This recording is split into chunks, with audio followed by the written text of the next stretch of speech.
दोस्तों नमस्कार, बहुत स्वागत है आपका चौकस भारत में। मैं आपका दोस्त ब्रजेंद्र। राजनीति तो राजनीति है। राजनीति में कटाक्षों के तीर लगातार चलते ही रहता है, चाहे पक्ष के तरफ से या विपक्ष के तरफ से। लेकिन ये तीर कुछ ऐसे भी होते हैं जिसमें पहले से ही कुछ ऐसे तत्व मिलाए जाते हैं तीर के उस नोक पर जो चुभने के बाद काफ़ी गहराई तक असर करता है।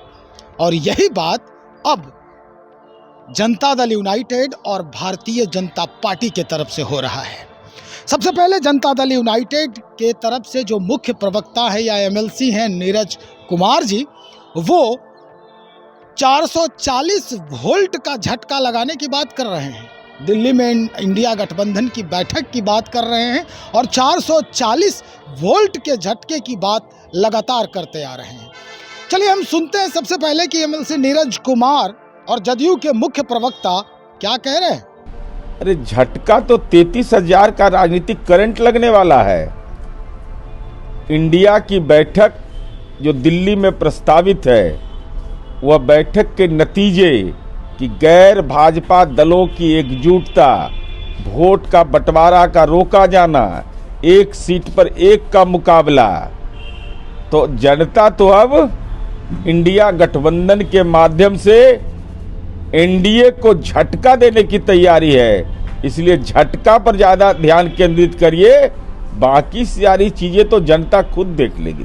अब हम आपको सुनाते हैं कि इस बात को लेकर भारतीय जनता पार्टी के जो प्रखर प्रवक्ता हैं प्रभाकर मिश्र, वो इस बात को कैसे समझाने का प्रयास कर रहे हैं जदयू के मुख्य प्रवक्ता को, और यहाँ तक कि इससे संबंधित जो अन्य बातें हैं पुरानी, वो भी याद दिलाने का प्रयास कर रहे हैं। सुनिए।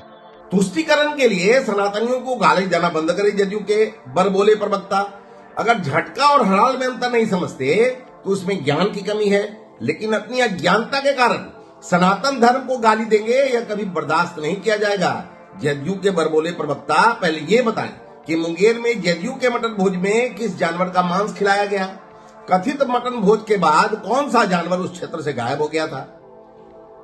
असल में नीतीश कुमार जब से अपना पाला बदले हैं, सनातनियों को अपमानित करने और उनका धर्म भ्रष्ट करने में लगे हैं। जदयू प्रवक्ता और उनके लोग चाहे झटका खाएं या हलाल, चाहे किसी जानवर का मांस खाएं, किसने रोका है? लेकिन उनका सनातन संस्कृति का अपमान बर्दाश्त नहीं किया जाएगा। जदयू के प्रवक्ता को इतना भी अक्ल नहीं कि जूते पहनने के लिए होते हैं, खाने के लिए नहीं। वैसे आगे उनकी मर्जी है, वो जूते का उपयोग किसी रूप में कर ले।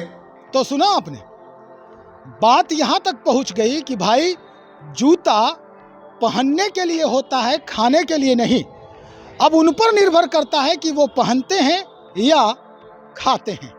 ये वर्तमान राजनीति का एक पहलू है। समझने का प्रयास करना है आपको भी, हम सबको भी, क्या कुछ चल रहा है राजनीतिक गलियारे में और इसके परिणाम जो हैं वो कैसे आने वाले हैं। बने रहे हमारे साथ, हम और भी खबरों को लेकर बहुत जल्द हाजिर हो रहे हैं। बहुत शुक्रिया आपका।